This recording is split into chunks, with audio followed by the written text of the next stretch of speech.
मित्रवणव्यामध्ये गारव्यासारखा. पण माझे मैत्रिणींका उलट म्हणा गोया. माझे मैत्रिणी गारव्यामध्ये वणव्यासारखे होते. त्यात ह्या दोन्ही मैत्रिणींची एकमेकींची ओळख माझ्यामुळे झाली आणि आता ही दोघा एकत्र येऊन माझी ओळखच मिटवूक चाललेत.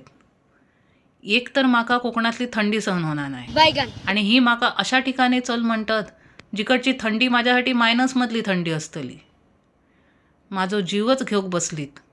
अजून जुलैमधल्या ट्रेकमध्ये माझे पाय व्हेंटिलेटरवर गेले ते आता जिममुळे जनरल वॉर्डमध्ये शिफ्ट झालेत.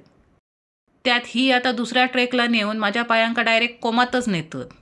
माका घरातल्या टेबलावर चढल्यावर खाली बघलंय की गरगरता आणि ही माका रॅपलिंग की काय ता त्याका नेतात.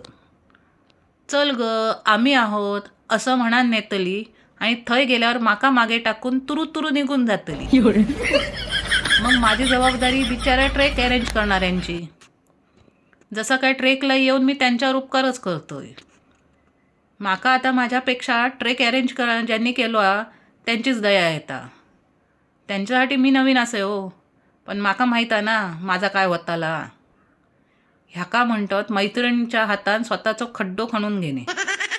आता मैत्रिणींसोबत सेल्फीच काढूचही नाही, डायरेक्ट यमराजासोबत सेल्फी काढून येतोय.